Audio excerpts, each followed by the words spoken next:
히브리서 강해. 예수를 깊이 생각하라. 34. 창조에 속하지 않은 더 크고 온전한 장막으로 말미암아.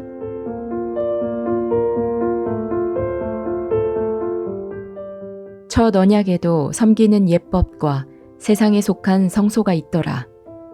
예비한 첫 장막이 있고 그 안에 등대와 상과 진설병이 있으니 이는 성소라 일컫고, 또 둘째 휘장 뒤에 있는 장막을 지성소라 일컫나니 금향로와 사면을 금으로 싼 언약궤가 있고 그 안에 만나를 담은 금 항아리와 아론의 쌍난 지팡이와 언약의 비석들이 있고 그 위에 속죄소를 덮는 영광의 그룹들이 있으니 이것들에 관하여는 이제 낱낱이 말할 수 없노라. 하나님께서 이스라엘 백성들에게 율법을 주실 때 모세를 시내산 꼭대기로 올라오게 하셨다. 그리고 모세가 40주야를 금식하는 동안 십계명을 새긴 2개의 돌판을 내려주셨다. 하나님은 율법을 주시기 전에 이스라엘 백성들에게 내가 이 법을 주면 너희가 다 지키겠느냐? 라고 물으셨는데 그때 그들은 우리가 다 지켜 행하겠습니다. 라고 대답했다. 그래서 하나님께서 율법을 주셨는데 참 놀라운 사실은 하나님이 이스라엘 백성들에게 율법을 주시면서 율법 외에 다른 것을 주셨다는 것이다. 바로 하늘에 있는 성소의 모형으로 하나님은 모세에게 성막을 지으라고 하셨다. 모세는 시내산에서 내려온 후 하나님께서 보여주신 식양을 따라 성막을 지었는데 히브리서 9장 1절부터 5절까지는 이 땅에 지어진 성소에 관한 이야기다. 하나님은 모세에게 성막의 식양을 보여주시면서 너는 삼가 이 산에서 내게 보인 식양대로 성막을 지으라고 말씀하셨다. 다시 말해 성막을 아무렇게나 짓지 말고 하나님께서 보여주신 하늘에 있는 성막의 모양대로 만들라는 것이었다. 그래서 하나님은 제단은 장이 몇 규빗, 광이 몇 규빗이고 법궤는 장이 몇 규빗 하고 성막을 만드는 데 필요한 모든 규격을 일러주셨고 모세는 그 지시를 따라 성막을 만들었다. 하나님께서 모세를 통해 성막을 짓게 하신 후 레위기에는 그 성막에서 하나님께 제사를 드리는 이야기가 나온다. 제사 중에서 죄를 사함받는 제사를 속죄제라고 한다. 하나님은 레위기 4장에서 이스라엘 온 회중이 죄를 범했을 때, 제사장이나 족장이 죄를 범했을 때, 일부 회중이 죄를 범했을 때, 그리고 평민이 죄를 범했을 때, 그들이 성막에 와서 어떻게 제사를 드리면 그 죄가 씻어지는지를 모세를 통해 말씀하셨다. 그 말씀들을 생각해보면 참 재미있는 사실을 발견할 수 있다. 하나님께서 율법을 주시기 전에 이스라엘 백성들에게 율법을 다 지켜 행하면 내가 너희를 제사장 나라로 삼고 복을 주며 만일 율법을 지켜 행하지 않으면 저주를 내리겠다고 말씀하셨을 때 이스라엘 백성들은 다 지켜 행하겠다고 대답했다. 그런데 하나님은 율법을 다 지키겠다는 그들에게 율법을 주시면서 죄를 범했을 때 어떻게 그 죄를 씻을 수 있는지를 가르쳐 주셨던 것이다. 만일 그들이 율법을 다 지켜 행한다면 죄를 씻기 위한 제사는 당연히 필요가 없다. 그런데 하나님은 인간이 율법을 지키지 못할 것을 미리 알고 계셨던 것이다. 그 사실을 속죄제에 대한 말씀들이 증명해주고 있다. 인간들은 자신의 참 모습을 잘 모르기 때문에 하나님이 이 계명들을 다 지키겠느냐 라고 물으실 때 예, 지키겠습니다 하고 대답한다. 누구도 지키지 못하겠습니다 라고 대답하지 않는다. 한편으로는 비록 지키지 못하겠지만 그래도 우리가 하나님의 말씀을 지키겠다고 대답해야 하지 않을까? 라고 생각한다. 하나님은 그것을 원치 않으신다. 지킬 수 없으면 하나님, 우리는 지킬 수 없습니다 하고 솔직하게 자신을 나타내는 것을 하나님은 기뻐하신다. 그런데 지킬 수 없으면서도 지키려고 열심히 노력하는 것을 하나님이 기뻐하실 줄 알고 하나님이 명하신 것이니까 그래도 열심히 지켜야 하지 않겠는가 라고 생각하는 사람들이 참 많다. 하나님은 우리가 그렇게 하기를 원치 않으신다. 만일 하나님이 우리가 그렇게 하기를 원하셨다면 우리로 율법을 지킬 수 있게 해주셨을 것이다. 율법을 지키지 못하면 지킬 수 있도록 도와주셨을 것이다. 그러나 우리가 율법을 지켜 죄를 범치 않으려고 애쓸 때 하나님은 절대로 우리를 돕지 아니하신다. 오히려 우리가 율법을 지키려고 하다가 실패해서 하나님, 저는 율법을 지킬 수 없습니다. 그래서 저주와 멸망을 당할 수밖에 없습니다 하는 위치에 들어가 하나님 앞에 은혜와 긍휼을 구하기를 바라신다. 그런데 참 많은 사람들이 하나님이 바라시는 대로 은혜와 긍휼을 구하는 것이 아니라 자신이 열심히 노력한 대가로 복을 받으려고 한다. 성경은 그러한 사람들은 하나님의 은혜와 축복에서 멀어질 수밖에 없다는 사실을 우리에게 자세하게 이야기해주고 있다. 출애굽기에 보면 성막에 관한 이야기가 2번 나온다. 25장부터 하나님께서 모세에게 성막을 어떻게 지을 것인지에 대해 자세하게 이야기하는 내용이 나오고 다시 36장부터 모세가 성막을 어떻게 지었는지에 대한 이야기가 자세히 나온다. 구약 성경에 성막 이야기가 이처럼 2번 나오는 데에는 이유가 있다. 하나님께서 이스라엘 백성들에게 율법을 기록한 돌판을 주어 모세가 그 돌판을 들고 시내산에서 내려왔을 때 이스라엘 백성들은 금송아지를 만들어 거기에 절하며 그 앞에서 춤을 추고 있었다. 모세는 그 모습을 보고 대노하여 들고 내려오던 돌판을 산 아래로 던져 깨트려 버렸다.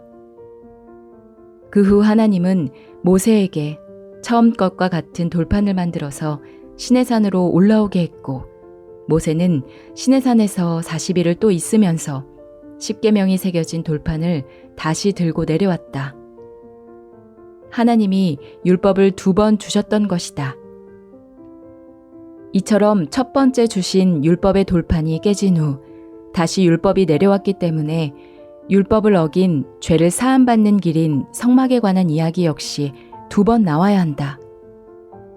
그래서 출애굽기에는 성막에 관한 이야기를 똑같이 2번이나 기록했던 것이다. 이와 같이 하나님께서 성막을 주신 이유는 인간이 율법을 지킬 수 없기 때문이었다.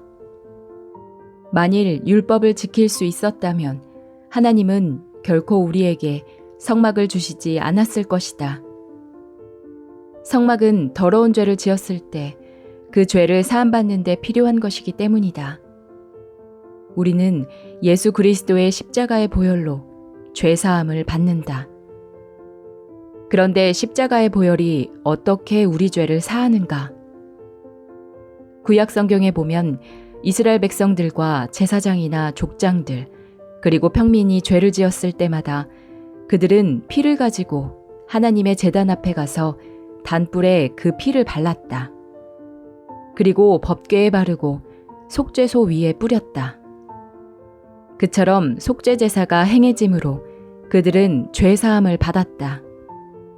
그런데 그것은 어디까지나 하늘나라에 있는 성막의 모형이기 때문에 죄를 영원히 씻을 수는 없었다.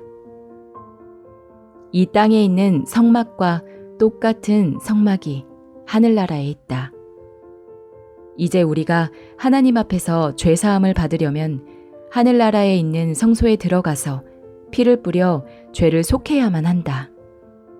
그래야 우리 죄가 영원히 씻겨진다. 이 땅은 유한한 세계이기 때문에 영원한 것이 없고 하늘나라는 영원한 세계이기 때문에 그 어떤 것도 유한한 것이 없다. 이 땅에서는 아무리 죄를 씻으려고 해도 그 순간의 죄만을 씻을 수밖에 없다. 이 땅에 있는 성소에 들어가서 죄를 씻는 제사는 결코 영원한 속죄가 될 수 없다. 그래서 죄를 지을 때마다 자주 그 성소에 들어가서 죄를 씻어야만 했다. 그러나 하늘나라는 영원한 곳이기 때문에 하늘나라에 있는 성소에는 피가 단 한 번만 뿌려진다. 예수님이 십자가에서 흘린 피는 하늘나라의 성소에 뿌려지기 위한 피였다. 예수님께서 가시관을 쓰고 십자가에 못 박히실 때 흘린, 그리고 채찍에 맞고 창에 찔리시며 흘린 피 한 방울 한 방울은 갈보리 언덕 위에 뿌려졌다. 그런데 히브리서에 보면 예수님은 그 피를 가지고 하늘나라의 성소에 들어가셨던 것이다. 그리스도께서 장래 좋은 일에 대제사장으로 오사 손으로 짓지 아니한, 곧 이 창조에 속하지 아니한 더 크고 온전한 장막으로 말미암아 염소와 송아지의 피로 아니하고 오직 자기 피로 영원한 속죄를 이루사 단번에 성소에 들어가셨느니라. 하나님은 예수 그리스도께서 하늘나라에 있는 성소에서 우리 죄를 위하여 피를 뿌린 사실을 우리에게 깨우쳐 주시기 위해 모세를 통해 이 땅의 성소를 만들었던 것이다. 히브리서 9장 1절에서 5절까지는 이 땅에 있는 성소의 모양을 이야기해주고 있다. 그렇다면 하늘나라에 있는 성소의 모양은 어떠한가? 모세는 시내산에서 하늘나라에 있는 성소를 보았고, 요한계시록에 보면 사도 요한도 반모섬에서 하늘나라에 있는 성전을 보았다고 했다. 이 땅에 있는 성소처럼 하늘나라의 성소에도 제단이 있고 법궤가 있다. 그리고 예수 그리스도는 십자가에서 흘린 피를 그 제단에 뿌리고 그 속죄소 앞에 뿌려서 영원한 속죄를 이루셨다. 우리가 죄를 씻기 위해 노력하고 수고해서 우리 죄가 씻어지는 것이 아니다. 예수 그리스도는 영원한 속죄를 이루시기 위하여 이 땅에 있는 염소나 송아지의 피가 아닌 자기 피를 가지고 하늘나라 성소에 들어가신 것이다. 그렇게 함으로써 예수님은 하나님이 보실 때 영원한 속죄를 이루셨다. 구약시대에 있었던 모든 제사들은 예수 그리스도께서 어떻게 하늘나라의 성소에서 그 피를 뿌려 우리 죄를 영원히 속하는지를 가르쳐 주기 위해 이 땅에서 행해진 것이었다. 그런데 예수님이 오신 후로도 이스라엘 백성들은 아무도 그 사실을 깨닫지 못했다. 그들은 여전히 땅에 있는 성소에서 양과 염소와 송아지를 잡아서 속죄 제사를 드림으로 죄를 씻으려고 했다. 히브리서는 그 제사가 바뀌었고 성소가 바뀌었음을 이야기해주고 있다. 그것들은 참 것의 모형으로 그 시대가 끝났음을 이야기해주고 있다. 하늘나라 성소에서 예수 그리스도의 피로 영원한 속죄가 이루어졌기 때문에 더 이상 죄를 위해 제사 드릴 것이 없다고 이야기하고 있다. 그 사실을 우리들에게 설명해주고 있다. 이제 중요한 것은 모형을 바라봐서는 안 된다는 것이다. 그리고 참 형상인 하늘나라의 성소에서 예수 그리스도께서 우리 죄를 위하여 모든 것을 끝마치고 부활하셨다는 사실을 깨달아야 한다. 만일 우리가 우리 죄를 위하여 해야 할 일이 있었다면 그것이 무엇이든지 예수님께서 반드시 해주셨을 것이다. 죄를 사하는 일은 너무 중요한 일로 결코 잘못해서는 안 되기에 하나님은 그 일을 우리에게 맡기지 않고 예수 그리스도를 이 땅에 보내셨던 것이다. 초등학교 1학년 어린이가 전보 비행기를 몬다는 것은 너무나 위험한 일인 것처럼 우리가 우리 죄를 해결한다는 것은 너무 위험하고 어려운 일이다. 그래서 우리 힘으로는 안 되었고 처음부터 끝까지 예수 그리스도에 의해서 이루어졌다. 이제 우리가 우리 죄를 씻기 위해 무엇을 한다는 것은 예수 그리스도가 우리를 위해 이루어 놓으신 일을 모독하는 것이다. 우리 죄를 사하는 일은 예수 그리스도가 온전히 이루셨기 때문에 우리가 해야 할 일은 없다. 다만 예수님께서 이루어 놓으신 그 사실을 믿음으로 마음에 받아들여 죄사함을 받는 것이 올바른 신앙인의 태도이다.